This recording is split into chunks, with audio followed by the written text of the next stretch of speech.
Hello, hello! Magandang araw pong muli, umagang kay ganda at welcome pong muli sa ating gulayan sa paralan ng Post Elementary School. Ayan, morning routine po ng inyong lingkod, ang Maestro Panaderong Gala. Diyan lang po kayo, panoorin niyo po ako hanggang sa dulo. Thank you for watching, magdilig po muna tayo.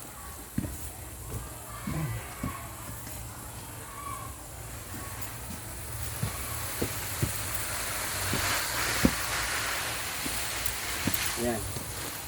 Ito po yung ating sprinkler. Ayan. Ayan, dinidilig ko po yan hanggang sa taas. Ayan. Ayan, ito po yung malalapad nating dahon ng mustasa. Ayan. So, morning routine po natin. Ayan, magdidilig po muna tayo hanggat maaga pa. Ayan, so makikita nyo po, yung mga naka-intercrop nating malalapad na dahon ng mustasa. Ayan.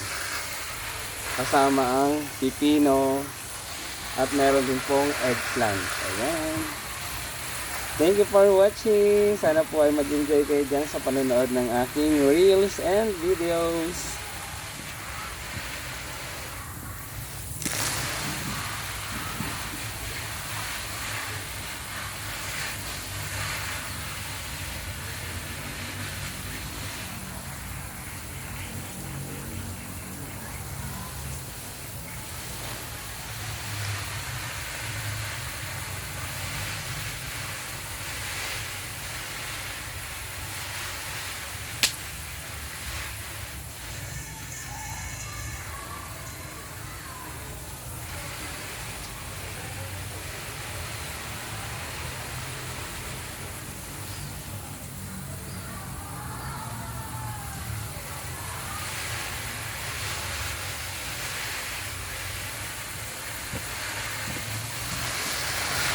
Ayan, kung sino po ang nais bumili ng aming fresh sariwang mustasa, available na po ang aming fresh mustasa.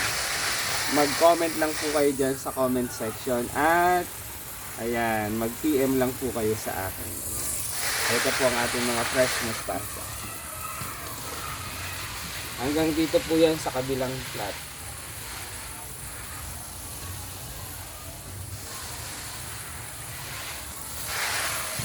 Ayan, so nadilig na po natin. Ayan, tingnan po natin, ang dami naman bunga ng pipino.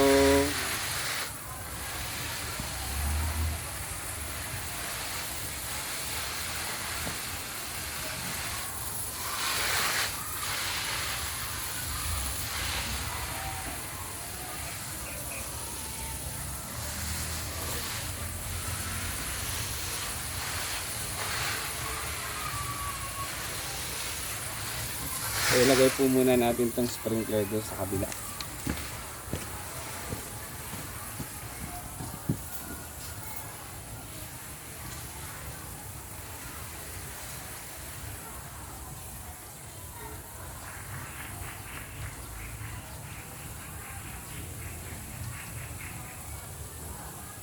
Ayan. Ayan. So, tingnan nyo po. Oh. Ayan. Tingnan nyo po ang ating mga halaman. At mayroon na namang blessings. Ayan po.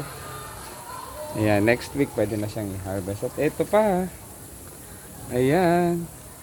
Blessings. Oh, ito. Bunga ng mga pipino. Ayan po sila. Oh. Punta tayo dun sa kabilang plat. O, yan po yung gilid niyan. O, yung gilid po niya. Papunta doon hanggang sa dulo. May mga mustasa. Papasok tayo dito sa loob. Ayan. At eto pa rin. Oo. Ang daming buko. Daming bunga, bulaklak. May spider. So ayan pa po. Oh, tingnan nyo po ito. Ayan. Oh, dalawa. Ito pa yung isa. Oh, ang daming bunga ng pipino.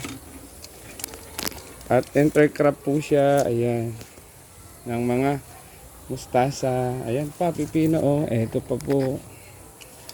Ayan, thank you for watching. Sa ibabaw naman po, ayan, oh, meron po tayong native ampalaya. Ayan. Mamasyal muna tayo. At siya ay namumunga na rin po. Yan sa unang plat.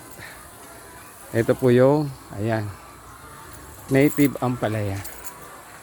Ito ito na po yung bunga niya. Ayan. At i-flex ko lang din po ang aming, ito po yung first batch ng lettuce ko na inabot ng bagyo at ulan. Malalaki-laki na rin sila. At ito po, ipakita ko po ang part 3 ng ating hydroponic setup. Ayan. So magmo-monitor na po tayo ngayon. So ito po ngayon ay nasa 11 days. Ayan. So 11 days na po yan. Ayan, tingnan nyo po. Malalaki-laki na ang mga lettuce. Ayan. So 11 days na po na yan. Yan, nilalagyan ko po ng ganito kasi kapag sobrang lakas ng ulan, papasukin sila at may hangin, papasukin ng ulan ng tubig, madadagdagan po yung solution, baka matunaw na naman. Pero ito po, tingnan nyo po, 11 days old pa lang po yan. Ayan. So gawin po natin hanggang dun po sa dulo. Ayan, ipakita po natin yan. Hanggang yan, dito po yan sa dulo. Ayan, at ito naman po yung isang variety. Kung yung isa po ay Black Rose, ito naman po ay Icebergs Grande na variety ng lettuce. Ayan po, green naman po yan. Ayan. Ang haba po niyan hanggang doon sa dulo ay panay lettuce po yan. Yan, nababasa tayo ng sprinkler. Ilipat natin. Ayan. Para nadidilig yung mga herbs. Ayan po. So isang straight po yan. Ito naman po yung Black Rose variety ng lettuce. So gawin na po natin yung part 3 ginagawa na po natin. Ito po yung pagmo-monitor po natin every morning. Ayan. At syempre po, ayan, habang sila ay lumalaki, ay dumadami rin po yung kanilang pangangailangan ng snap solution. Kaya every morning po ay lalagyan natin. Lalo't higit kapag Saturday and Sunday po kinabukasan. Ayan, syempre hindi mamomonitor natin yan dahil walang pasok. Depende na lang kung talagang ang dedikasyon ng inyong lingkod kahit Sabado at Linggo ay pumupunta sa gulayan. So i-monitor po natin yung snap solution nila kung sapat pa ba at naabot pa at nakababad yung kanilang mga roots. So para sigurado po, dagdagan na po natin ng solution na may snap A and snap B. Ayan. So lagyan po natin, dagdagan po natin. So yung isang tabo sa isang araw ay enough na po yun. Basta masigurado lang po natin na yung puwet, yung dulo, sir yung dulo po nito ay nakababad pa rin sa solution. So ito po, tingnan nyo po. Pag tinaas ko siya, tumutulo. Pag tinaas ko siya, tumutulo. Ibig sabihin, naaabot pa rin siya ng solution. Ayan, hydroponics tips po yan. Ayan. Dagdagan po natin. Ito pa. Ayan. So, tingnan nyo po yung lipat ko dun sa kabila itong isa. Tingnan nyo po yung aking setup. Meron siyang bakante. Okay? Dahil dito ko po inilalagay. Sabi ko nga, ayan, dito ko po inilalagay yung snap solution na kailangan ng mga lettuce. Ayan. Kasi pagka araw-araw nating tatanggalin yan, talagang sensitive ang kanilang roots, maaring mamatay o maging malnourished ang paglaki ng lettuce. Kaya hindi ko na po pinakikialaman, hindi ko na po ginagalaw yung mga styrocaps nila. Ayan. Ayan, tulad po nito. Iaangat ko lang po para ma-measure ko po kung naaabot po yung dulo. Dulo na lang, wag na yung dulo ng styrocaps. Ayan. So, ayan po yung part 3.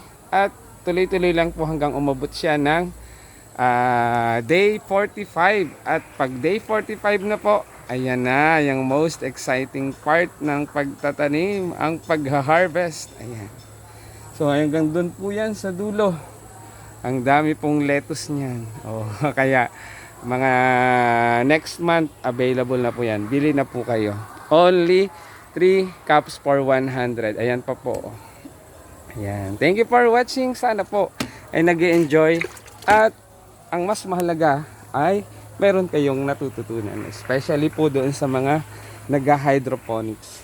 Pwede rin sa bahay, or sa gulayan, or sa inyong mga farm. Ayan.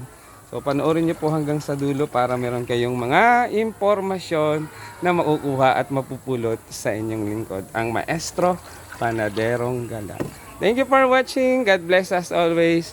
Ayan, ituloy ko lang po yung aking ginagawa dito sa aming gulayan sa paaralan. At after 1 hour ay magkaklase na po ang inyong lingkod. Thank you for watching. God bless us always. Ito po ang inyong lingkod, ang Maestro Panaderong Gala, nagsasabing mag-ingat po tayo palagi. At huwag po natin kalimutang magpasalamat sa mga blessings or biyaya na natatanggap natin sa Panginoon. Thank you, Lord, for all the blessings. God bless us always. Shoutout nga pala sa ating mga ka-team Krung Kaway. Ayan, shoutout po sa inyo. Hindi ko na po kayo iisa-isahin. At sa ating mga ka-FB Reels, ayan, sa aking mga kapatid, sa aking pamilya, sa aking may bahay o mahal kong asawa. Ayan, shoutout sa iyo, Ma'am Elaine. Ayan. At siyempre po sa ating mga stakeholders ng NUPAP program. Maraming salamat po sa mga interventions. Ayan, sa kanila po nang gagaling ang lahat ng mga interventions o mga inputs na ginagamit namin dito sa aming gulayan sa paaralan. Ayan. Maraming salamat po. Nawa po ay patuloy na suportahan ninyo ang aming gulayan sa paaralan at ipagpatuloy ang magandang proyekto. Ayan. Thank you for watching. At sa ating mga stakeholder or partners sa DA Calamba, ayan, maraming salamat po sa inyo. Muli, ito po ang inyong lingkod, ang Maestro Panaderong Gala, sasabing mapagpalang araw, ingat po tayo palagi, and God bless us always. Thank you for watching. Share na yan. At mag-follow na sa inyong lingkod, ang Maestro Panaderong Gala. Ayan pa rin po ang mga mustasa natin. Oh, available pa rin po. Ito rin po sa gilid. Ayan, oh. Oh. Thank you for watching. God bless.